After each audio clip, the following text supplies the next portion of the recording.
Hello.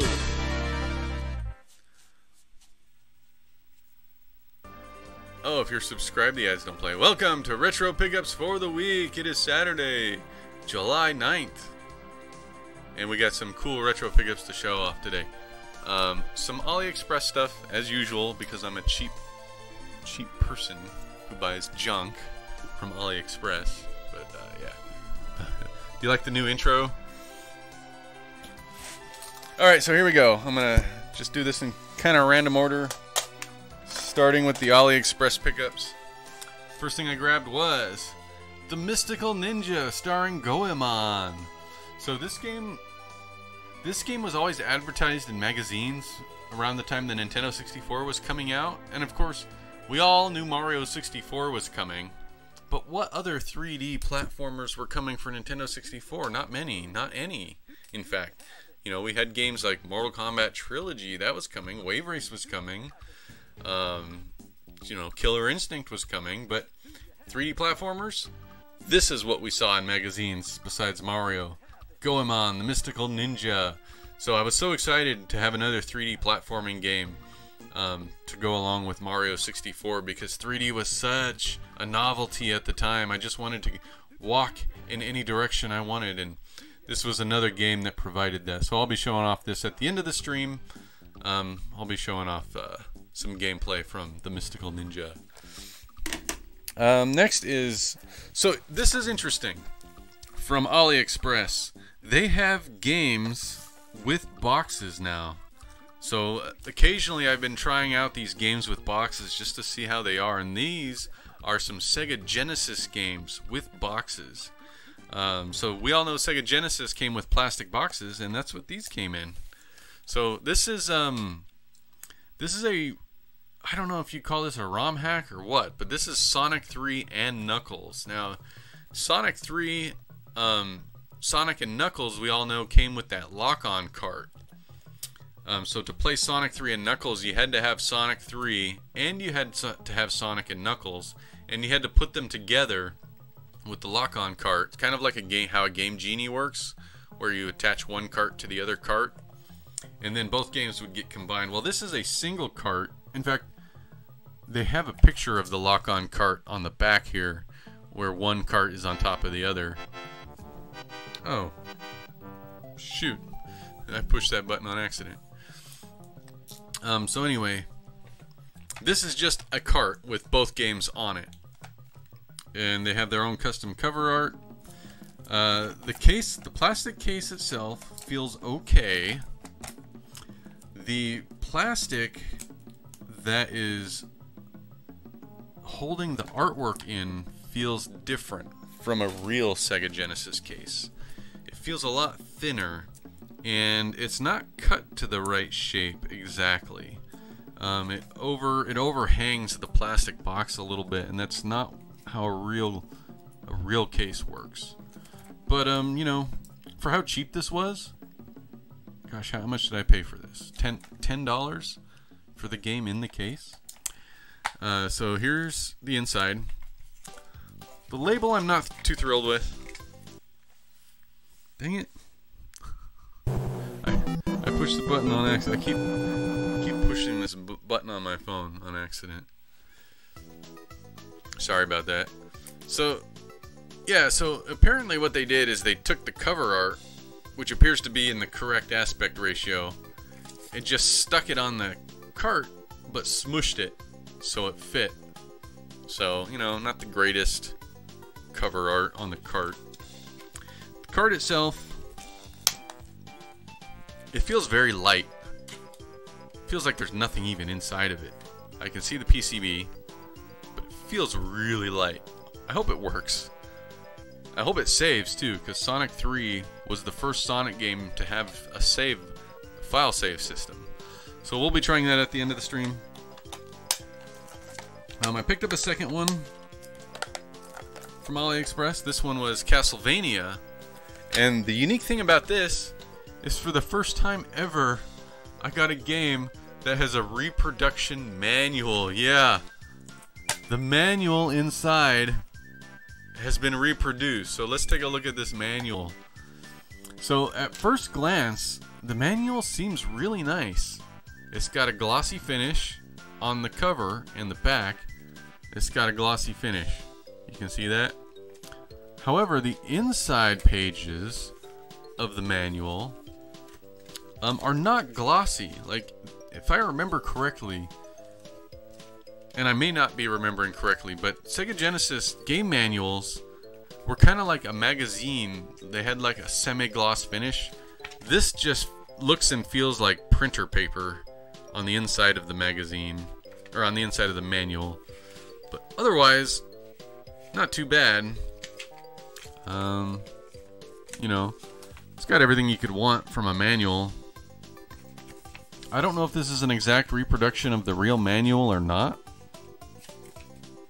because I don't have a real one to compare it to. But Sonic manual is basically printer paper. Okay, well maybe it's more like the real thing than I realized. But yeah, again with the plastic on the case doesn't feel quite right compared to a legitimate one. The cart itself, again with the label, seems to be just a smushed version of the box art, which is kind of crap. Like, I don't think the real cart looks like that, does it? I'll have to look up what a real one looks like. Hard to say without the OG. Yeah, I know. I think I might have one of my games around here has a real manual inside. I'll have to compare it later on. Anyway, if these games work, I'm actually quite happy with the way they turned out. So I might have to grab some more with their manuals from AliExpress, if that's okay with you guys, to grab more reproduction games.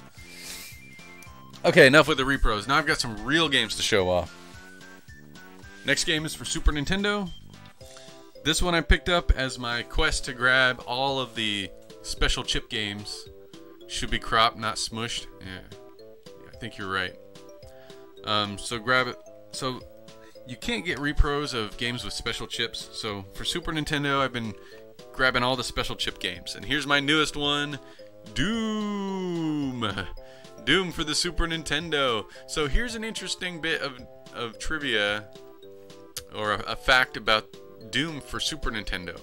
Now, normally, when I'm looking this up, Super Famicom games are almost always way cheaper than the Super Nintendo games. So that is, the Japanese version is usually way cheaper. I picked this up for about $32. But the Japanese copy is more like $80 for Doom.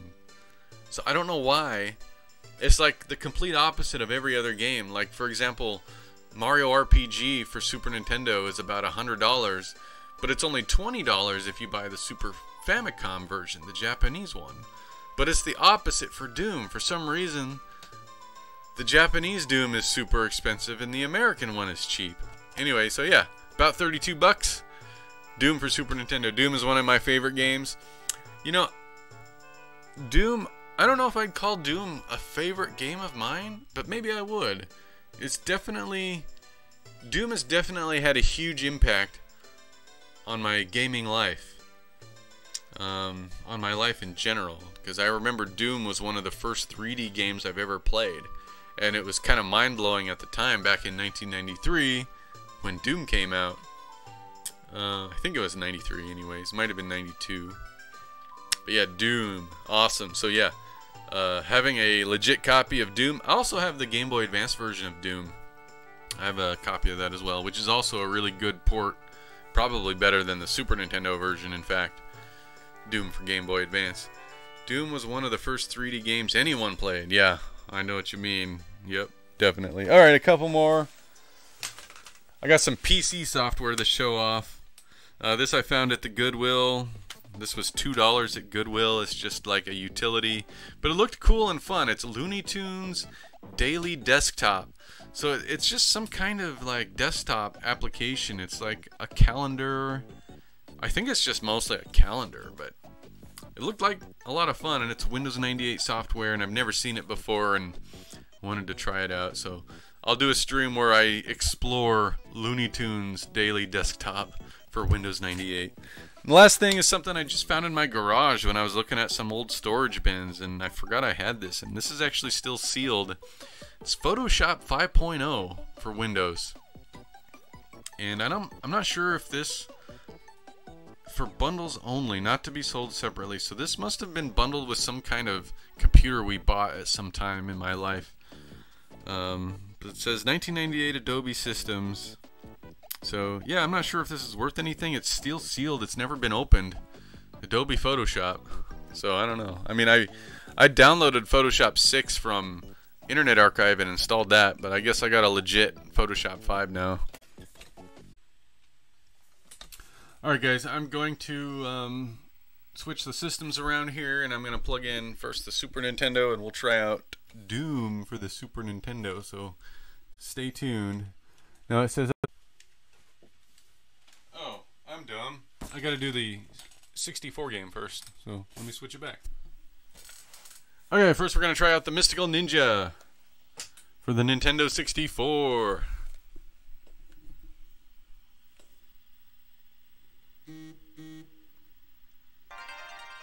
So, I remember this game having a really awesome intro, so let's watch the intro.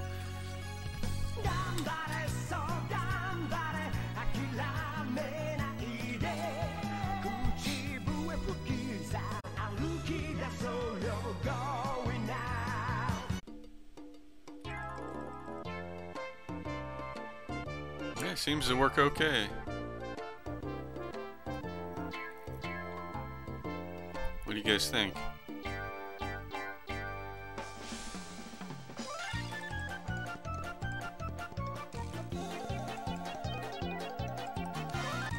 Those are some primitive graphics though, huh? There's a certain charm to it. Alright, well that's cool. Alright, let's switch it over to Super Nintendo and we'll try Doom next. Let's see how this goes. I've never seen, I don't think I've ever seen Doom playing on real hardware. I've only seen it emulated. It seems to have a problem starting. Now the eBay ad did say this was tested.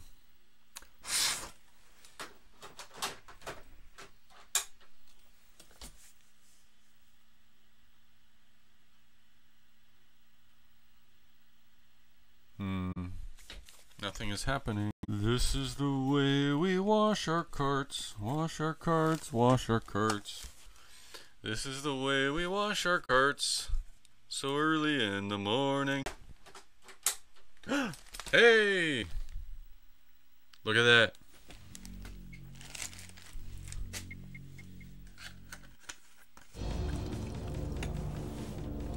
Woo! Alright.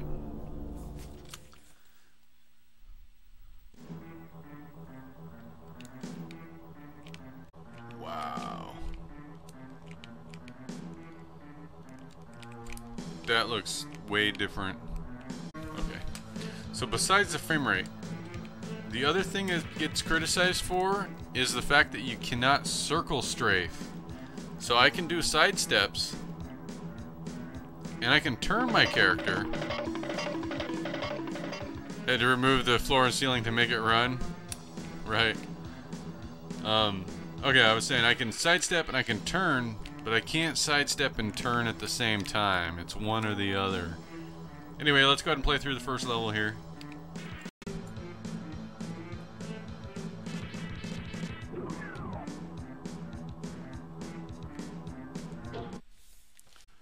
Alright, no animation on the button. Alright, I'm going to pop in the Sonic 3 and Knuckles. Gonna see how that plays.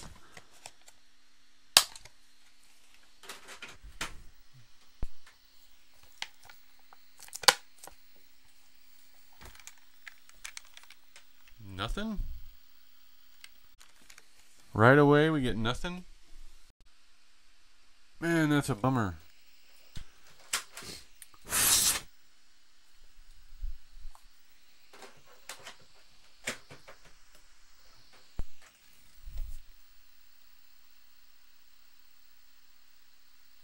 I'm sad now.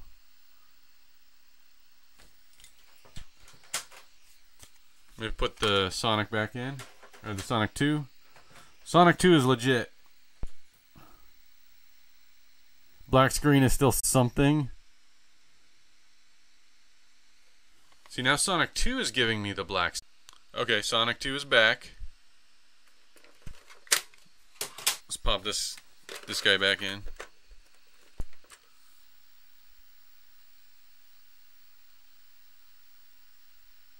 Just a black screen. I don't think this one's gonna work. So let me put that back. Let's try the Castlevania one now. Castlevania booted right up. Maybe this controller. Okay, there it goes. This controller that I have is a Goodwill find, and I don't think it's in the greatest shape. Third-party Sega controller.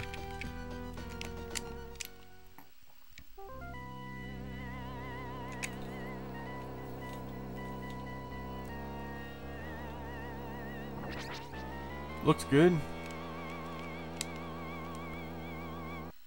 Now that's a third party. Yeah, the little LCD on it doesn't work anymore. I'm hoping I can fix that someday. But pressed right. So maybe I'll open that up and clean out the contacts on it. I'm sure it's probably old and dirty on the inside of that controller. Oh, so this is not the one where you can swing the whip around. That must have been the Super Nintendo one where you could do that. Okay. Well, let me try the Sonic one more time.